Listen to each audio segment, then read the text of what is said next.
I'm Alex Sharfin, and this is the Momentum Podcast, made for empire builders, game changers, trailblazers, shot takers, record breakers, world makers, and creators of all kinds. Those among us who can't turn it off and don't know why anyone would want to. We challenge complacency, destroy apathy, and we are obsessed with creating momentum so we can roll over bureaucracy and make our greatest contribution. Sure, we pay attention to their rules, but only so that we can bend them, break them, then rewrite them around our own will. We don't accept our destiny, we define it. We don't understand defeat because you only lose if you stop, and we don't know how. While the rest of the world strives for average and clings desperately to the status quo, we are the minority, the few, who are willing to hallucinate there could be a better future, and instead of just daydreaming of what could be, we endure the vulnerability and exposure it takes to make it real. We are the evolutionary hunters, clearly the most important people in the world, because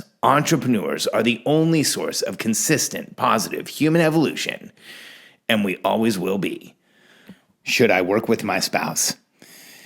I'm going to read a question that I got through social media from one of our member listeners. Hi, Alex. I'm a huge fan of your podcast and all your content. I listen to 3 to 4 episodes a day while I'm at the gym, and your content is at the top of my newsfeed. Taking in your knowledge is a very important part of my day. I always get new insights and huge light bulb moments as I take it in, from hydration, leadership, marriage advice, treating myself like $1 million racehorse. My husband has even started to call me Seabiscuit as a new term of endearment. Ha! I was wondering if I could make a request for content that I'd love to hear from you. I'm an entrepreneur and I totally align with the evolutionary hunter term that you use, but my husband isn't, and it causes issues for us. I'm curious to know your thoughts on marriage when one entrepreneur is an evolutionary hunter and the other one isn't. My business has taken off. And in April of 2017, he left his 9 to 5 to work with me in the business, but it hasn't really been working out as I hoped. I understand where I need to have better communication and set expectations. I also need to decide what my expectations are so we can both understand what it is that he can do to provide value and contribute. And I have to better lead him towards that instead of expecting he can read my mind and figure out how to help me and contribute to the business. Do I expect him to work as much and as hard as me? I work an above average amount, so no, that's not realistic. Do I want him to take initiative and learn how to build a business? I understand where I need to be a better leader, be more patient and kind and understanding to get him there, or are we not meant to work together like this? He's a wonderful man. He loves me so much and it shows. He would do anything for me. I trust him with all of my heart. He is rare. He is a rare kind. We just have different levels of ambition and motivation when it comes to business. Your podcast, What If I Am Single, reminded me to be the partner I want to be, so I will start there.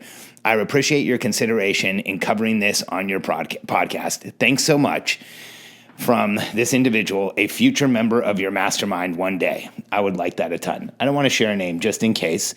There's some sensitive information here, and this happens to entrepreneurs all the time. The working with our spouse and then realizing that things aren't working out as well as we want. And I'll tell you that in this question is the solution that you're looking for.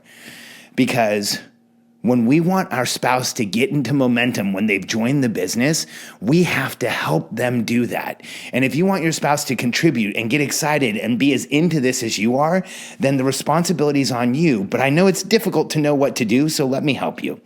There are 3 requirements for a human being to be in momentum. You have to have a clear outcome, know where you're going, and understand what it looks like to get there.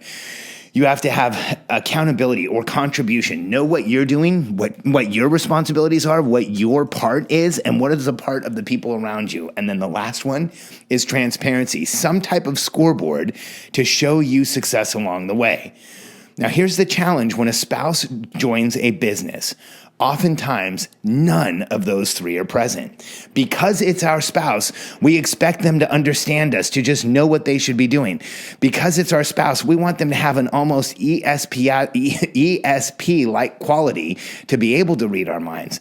And in this question, I'm reading the challenges. It says, I know I need to help him understand what he needs to do. I know I need to be more clear. I know I need to help him in the business. And so you should. Let me give you some suggestions and a process that I've used with hundreds of entrepreneurial couples that have decided to work together.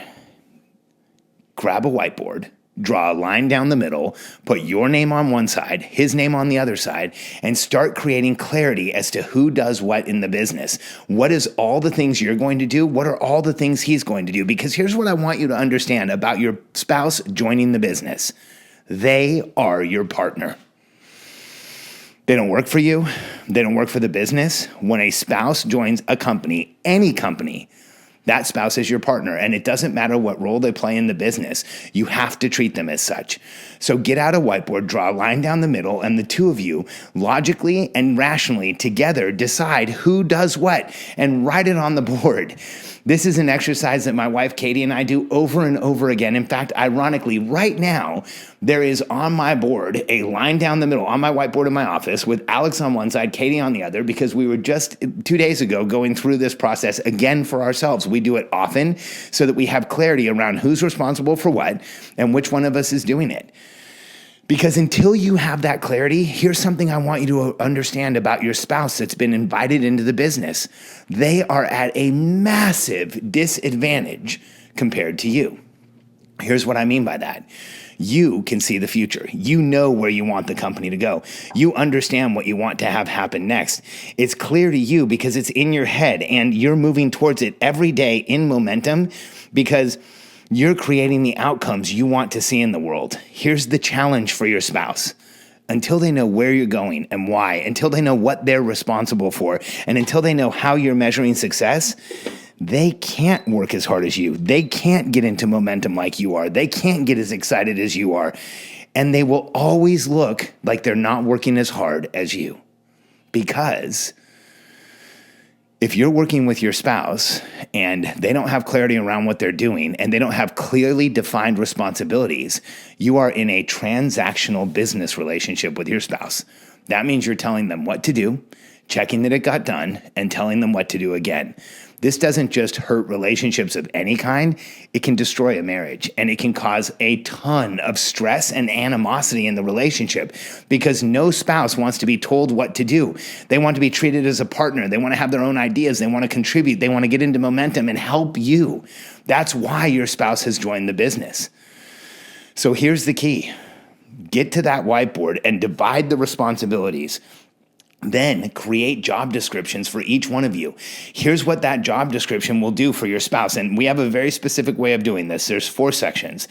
You create the role, the responsibilities, the results, and the requirements for somebody filling that role. So this is simple. The role is a brief description of what the person's going to do. The responsibilities are what are all the things that you are going to be responsible for? And then on your spouse's description, what are they going to be responsible for? The results, what are the actual results you're driving in the business? And then the requirements, what's required of the person in the position, just in case you have to replace it someday. You and your spouse are going to constantly hire people around you so that you can level up on what you're doing, and having a clear description allows you to do that. Now, when your spouse has that clear description and they have clarity around what they should be doing, what are their responsibilities, what are the results they're driving, they can now go autonomously and work in momentum. They don't have to come to you and find out what they should be doing. They don't have to go through that transactional doing something, finding out it was done, and then getting told what to do again. Instead, they can go create and grow and make things happen and have their own outcomes. And that is how you not only involve your spouse in the business, but you get him excited to be there.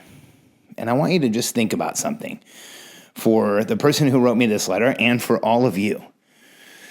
I've worked with a lot of entrepreneurial couples, and dozens of times I've been told, I'm bringing my spouse into the business and I'm an entrepreneur and they really aren't. So I think there's going to be some challenges. But almost in all cases, here's what I've found is that it's not that your spouse isn't an entrepreneur. It's that maybe they're not as much of an entrepreneur or an evolutionary hunter as you are. Or maybe they really are, but around you, they don't look like as much because you're over the top.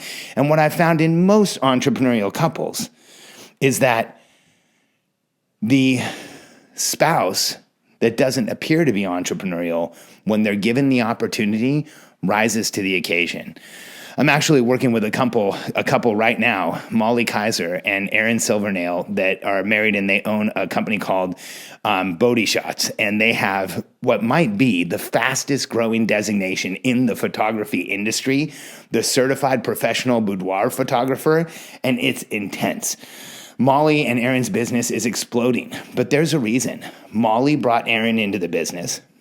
He started working with her. We clarified the two of their roles. We put separation into what she's doing, what he's doing. And right now, I can tell you that their business is a daily celebration of success together.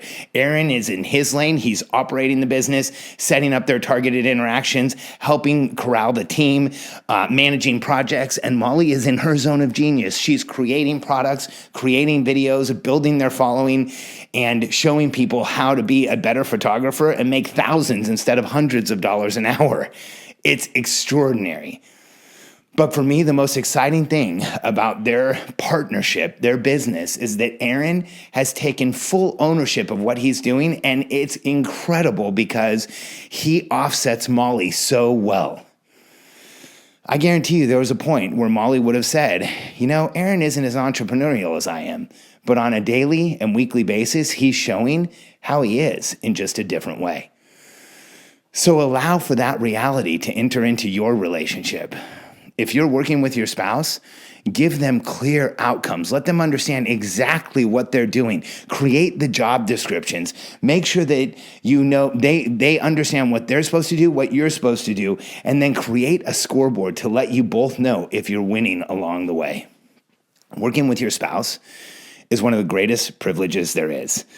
I coach some of the fastest growing companies in the United States, some of the most successful entrepreneurs out there right now. And over half of my clients are spouses working together. I think that there's something magical and incredible about working in a company with the person that is most important in the world to you, your first follower, working with the person who is all in for you, who supports you unconditionally, who you can trust, and who you know has your back. As the entrepreneur who started the business, bring your spouse in. Divide the responsibilities. Treat them as a partner. Involve them in decision making. If they don't understand a decision, explain it until they do.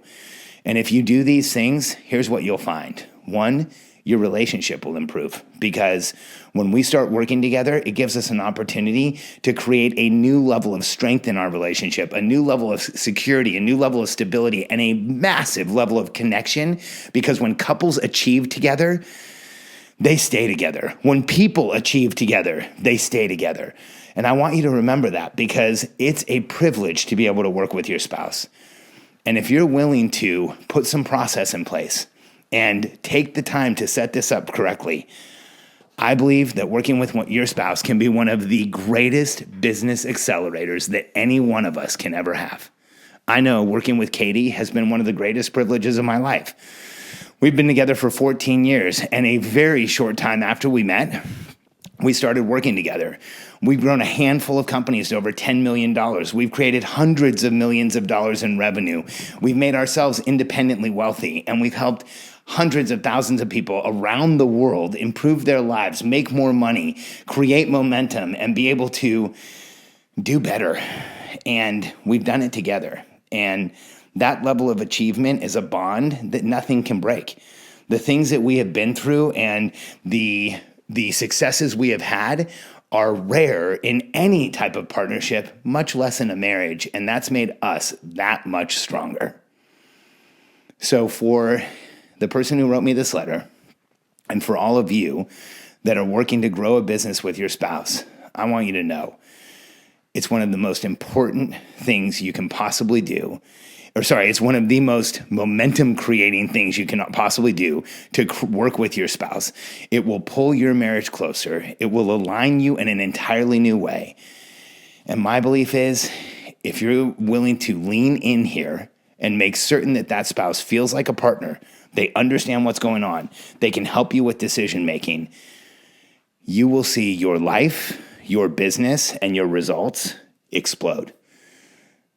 I don't know of anyone I would want to grow a business with like I do with Katie. And for any of you who are working with your spouse, it's probably that same feeling to you. So put in the time, make sure you create clarity. You know what you're doing, what your spouse is doing. Make them a partner in the business. Explain to them until they understand, and you will see just how incredible it is to work with and achieve with the person you love most in the world. If you're ready to start achieving more and you want to create a greater business and you've created an opportunity that you can't handle right now, get in touch with our company and you may qualify for a free consultation or call. And let's talk about the programs we have to help you build the team, build the systems, build the structure, and create a massive organization that can change the world. That's what we do, and very few other companies come even close to making the promises we do or helping entrepreneurs in the way that we do. Because if you're ready to have a team around you that fully supports you and who you are and the outcomes you're creating in the world, we can help you make it happen.